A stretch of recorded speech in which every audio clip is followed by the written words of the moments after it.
So welcome to Healthy and Active in the Couve. I am trainer Nick Medlock, certified trainer with NASM, both with personal training and nutrition coaching. And with me, as always, is Dr. Trent Corey, Doctor of Physical Therapy. And we haven't had a podcast talk in quite a while because we've been running around doing all these things. So I thought maybe we could get into running and specifically sprinting and a new methodology that's being studied called ReHit. So everybody knows high intensity interval training is HIT, and this is ReHit, but it's not with two eyes, it's just with one eye. But Trent, how have you been? It's been amazing here, sir. Doing great. Yeah, wonderful. It's been busy with track season. I've been running with the team quite a bit, doing a lot of my faster intervals and that kind of stuff. So I'm sure this will be a good topic for a lot of people to talk about today. And even if you can't sprint, I think one thing we should talk about, like if you can't physically run fast, that there's other ways to do this and kind of create the benefits of the effects we're trying to do. So, but yeah, I'd love to hear, I know you've done some research on the topic today, so I'd love to hear what you have to say, and we'll talk about it. Well, and I love the fact that you said that if you can't sprint or run fast, there are other ways. And after my car accident a couple of years ago, running and sprinting have been actually particularly hard for me. So I have been doing other things, like kettlebell swings is one of those, because there's not, an impact on the joints as much. But then, of course, the row machine is another good one to get the heart rate up and things like that, where there's little impact. But specifically, I wanted to just discuss, because I thought of you as your running coach, and I just recently worked my body up to be able to run a 5K.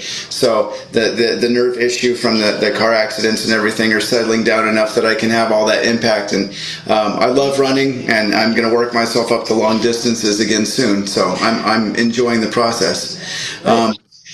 But we like to talk about how exercise affects, the mood, the mind sometimes, and a lot of times we talk about how sprinting is great for the body and building up muscle. Which that's one of the things that I learned about sprinting is it helps you build more muscle in certain aspects because of the way that the hormones come out afterwards. So there's higher levels of human growth hormone and testosterone, but the cognitive aspects for sprinting were intriguing me as I was looking this up. So I'm just going to read a couple of these benefits. So sprinting significantly increases brain-derived neurotropic factors. So they're calling this the miracle grow of the brain. So it helps repair failing brain cells, it helps protect healthy ones, and stimulates new growth in the neurons. So sprinting, it seems, helps really with the brain structures, helping them function, helping with that alertness, helping with new ways to see the world, and the way that the neurons grow helps even stimulate new ways to be in the world, in the way that your brain does things. And it says on top of that, high intensity bursts improve brain's ability to switch between tasks, focus, and solve complex problems. So they're saying sprinting makes you smarter. Yeah, I knew that all along, Nick. Yeah, it's all good. Is that why you love running so much? Hey, for sure, I recognize when I was a high school runner for sure, that it wasn't like, I did well despite my being an athlete. I thought, there's part about the discipline of working out and that kind of stuff, but there was the cognitive effect that I believe really helped me. And I also recognized whenever I had an injury and I wasn't running as much, I felt a little more spacey. I'd have more aches and pains too, but also like just a bunch of things. And we hear that all the time with folks who haven't been able to work out for a while. They feel a little disconnected and those kind of things. And so these cognitive effects, experientially have definitely been part of it. And I'm sure many of our listeners would definitely agree that, hey, when they're on to a routine, they're working out, they feel better. They feel a little bit more on. There's part about like when you've kind of worked and depleted the muscles a little bit, it kind of shifts energy to being a little more relaxed. And we all know that, well, maybe not, we not all know, but like alpha stage, alpha state of neuron or of, brainwave patterns. That's something where we're trying to create that relaxed alert stage. And Yeah. so those kind of things put us more into that relaxed stage where learning is a lot easier. And Yeah. so that's been my experience for sure. And so I'm glad that we're getting kind of some more and even more and more evidence coming out that shows that this is the truth. Yeah. Well, the next bullet point was just right what you were talking about. So it says mental resilience, pushing through that lactic acid burn trains your nervous system to handle stress, and it builds a higher threshold for your psychological pressure of daily life. So a lot of people, I used to teach kids music. I still do, but it was my main focus as my career, and I could tell when a lot of the kids didn't get a lot of physical activity because their ability to connect with the instrument or to the music or even just to sit still and focus wasn't there. And then when they were more active, they were more in line. And I've noticed that with myself too. Just the less I have my exercise program regimented, then the more scattered I feel. Yeah, So absolutely. Yeah, there's definitely no doubt about that. So yeah, I think most of us kind of understand it on some level, but it's always good to kind of know, hey, what's going on internally when that's happening. So I'm glad we're yeah, able to talk about that. So it's great. yeah. Yeah. And then here's some of the things that I've had with in my training style. People are always asking me about weight loss or certain things like that. What kinds of cardio should I do? Just in studying the past 10 years or so on this, my recommended regimen would be, of course, diet is absolutely important, but also the older we get, the less we sprint. So kind of help people working up into sprints, and then when they're getting into that, whether it's running sprints or biking sprints, just whatever max exertion for about 6 repetitions, I have them do that a max of 3, and they're like, well, how come a max? Because it restructures your hormones, and then after that, there's kind of this diminishing return thing. But on the hormones, it helps a lot with, I wouldn't say giving you more testosterone or giving you more of those sex hormones. It kind of helps level things out. Because a lot of times, we've talked, I think, about this before, you've got that hierarchy of hormones, and it definitely helps address the stress levels and the cortisol. It may have them peak a little bit, but then overall it lets it drop. And then when that stress hormone isn't as high, then the sex hormones like testosterone and estrogen kind of seem to level out. But on top of that, with the leveling out of the hormones, it creates a lot more human growth hormones, so you can rebuild new tissues, rebuild new cells. And on top of it, it helps with fat loss, insulin sensitivity, and there's something called EPOC that happens, and it happens for 24 hours after that. That's excessive post-oxygen or post-exercise oxygen consumption. So your metabolism is on fire, and then burning. And if you're burning a lot of extra fat tissue and visceral fat specifically, is what this article was saying too, then you get a lot less of those inflammatory hormones that you get from fat cells, which are kind of endocrine releasers. So you get a huge benefit with your metabolism, both for your visceral fat, your adipose tissue, and then your hormonal structure. So that's exciting for me as somebody who helps people lose weight and feel better. Absolutely. I think about like how if you had a pill that could do all that stuff, right? Wouldn't that be great? And then you realize, oh, it's just about you working out, right? And Yeah. then making sure that and I think that's really a thing that's as I've been, we've been apart for a while. I've just been doing a lot more research on, not research, but just kind of experiential things that notice how things that are very common and right in front of you are so powerful. And they sometimes we lose that.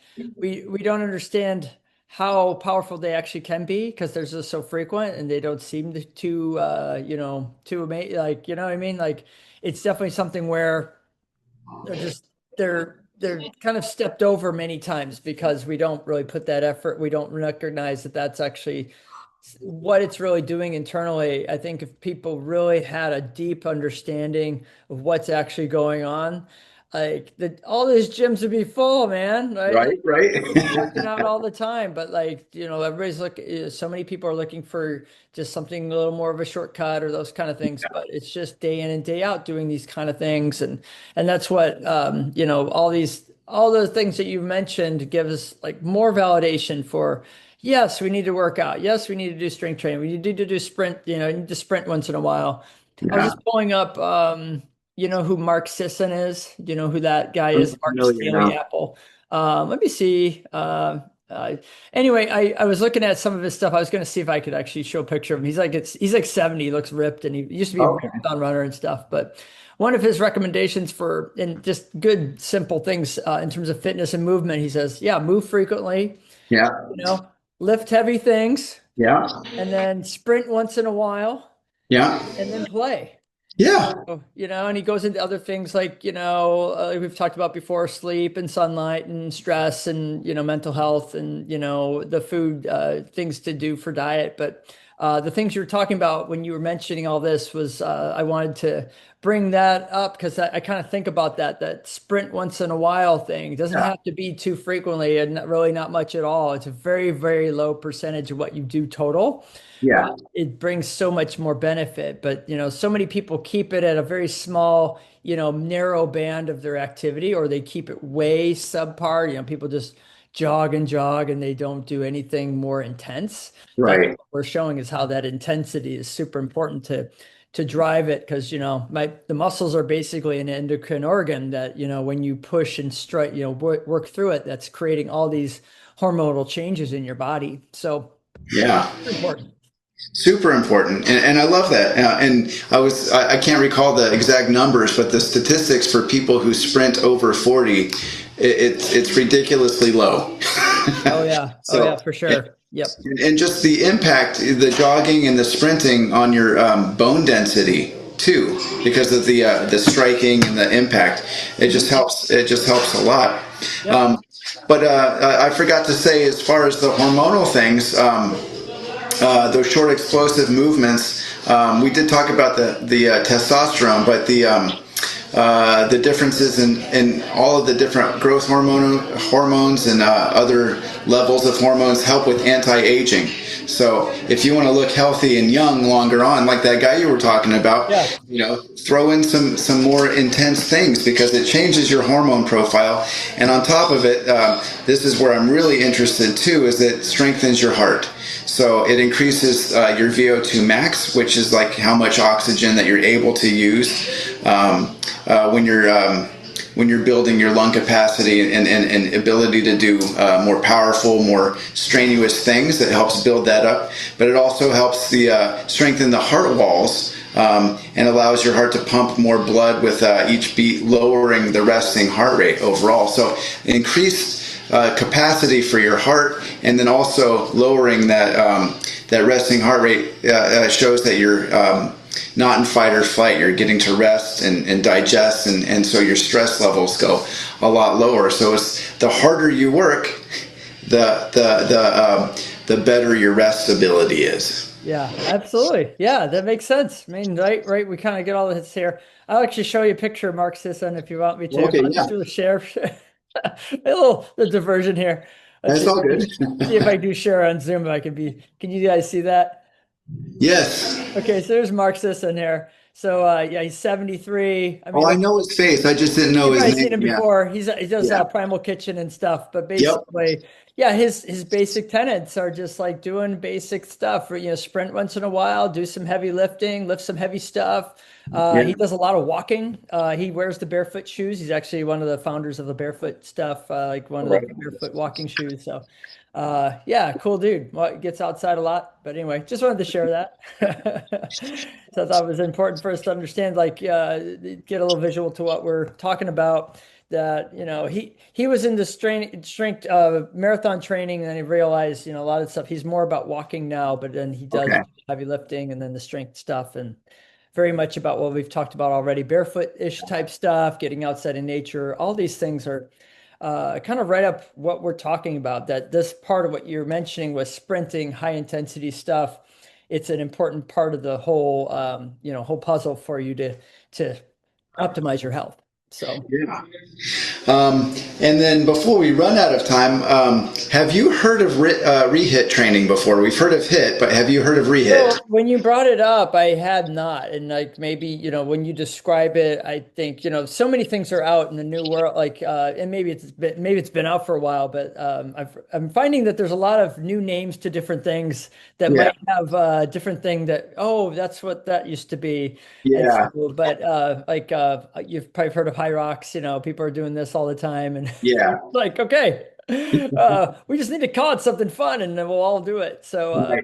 but I'm interested in what you want to share with it. I'd love to hear because you said it's not quite like HIIT, but it's maybe a cousin of some sort to it. Yeah, it is a cousin. Basically, the idea is you're doing low volume but the highest intensity that you can. And so the way I was reading it, I heard it described like, say you're in a park. Okay, you don't have gym equipment around. You just got to make sure everybody around you knows what's going on because they're going to think that you had a heart attack and fell over. But you're just walking around kind of like enjoying mindfulness, enjoying the peace of the day, and then all of a sudden you imagine like you're getting attacked by a tiger and you full on run and sprint as long and as far as you can, and then when you're done you lay on your back, and that's why you want to have everybody to know that you're okay. You lay on your back and just let your heart rest. And so the idea is that it's not fighting gravity, and it allows the heart to have its stroke with a fuller beat rather than fast and little. And you do that only 2 times. So after you catch your breath and you come back up, you start to go back into that slow mindfulness state, and you do it one more time. So it takes 15-20 minutes. So now you can do that in a gym, and you can do that with the row machine. I've used that with some of my clients on the row machine. You can do that with a bike, and some people don't want to lay down on the ground afterwards, and you still have similar benefits than all of that. But the benefits for this kind of workout, and you only do it 2 times because that diminishing return effect, but it builds mitochondrial efficiency in your aerobic base, and it keeps your energy burning all day long. A lot of the same neuroprotections from before from the sprinting, and it helps clear metabolic waste in the brain.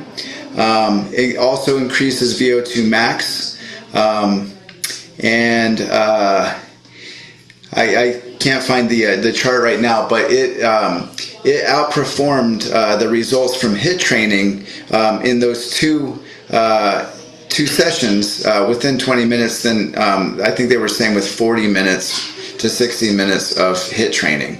Wow. Not that we would want to do that much HIT, but the benefits of that. But it's not the end all of training. You still want to have a lot of that zone 2 kind of training for other different cardio and anaerobic things. It's just another tool, but just the benefits sound amazing to me. Yeah. So, and then with per unit time. So like, yeah, if you could just like get something done quick, that's one of the major issues what people have, a lot of people have excuse-itis, right? I've had that, Right. hey, I don't have time. But like, you're saying something where, and did they say how much the sprint was? Like, I mean, like, assuming you're not longer than a minute or so, because I have kids running No, the 400, they're in running some under of a these minute it's and they're like dead 20 tired. seconds. How long? Yeah. Some of them it's just like 20 seconds. Yeah, exactly. So, So you yeah. just work out as hard as you can till you're just dead. Like Mhm. that provides such an effect of an improvement in your function. It only Yeah. took you 20 seconds, man. Like, get doing this, right? Do Yeah. something where you're working really hard and then wear yourself out. And then, especially if you don't have a lot of time, this could be some, I'm assuming you want to do some degree of a warm up, but maybe not. So, because you said like you're doing like zone 1, so you're barely doing anything. You Yeah. might be moving lightly, but that's exciting to me because Yeah. like you don't have like anybody could do this, Right. and make and get a benefit from this. So and it's at your pace. It's whatever you have, right? It's nothing you Right. have to be like, oh, I got to keep up with this. It's like you are going hard until you get all the way until you're worn out and then you Yeah. rest. Sounds So great. if you can't sprint, but you can walk fast, walk as fast as you can, get your arms going, get your, Up your arms. Yeah, and exactly. then Yeah. rest. Yeah. And That's I used to awesome. do that when I was doing long distance and I wanted to get sprints in. I would be doing my jogging and then within that jog, 6 times I would sprint and then Yeah. catch my breath. And that way I got, all the different types of cardio and the different hormone functions that come out of it. And I can tell you, I lost weight fast and I gained muscle fast while I was doing it. That's So, awesome. Yeah, that's cool. Yeah. I yeah. I did a workout just with the kids. I heard this research. It was a Norwegian study about the 4x400 Yeah, I four just by was four reading that minutes. too. So Norwegian 4x4, which is just, going as hard as you can for 4 minutes. So it's a little Uh-huh. bit longer, but like I had the kids do this, like, and it's been shown like on regular basis, and you take a complete rest in between.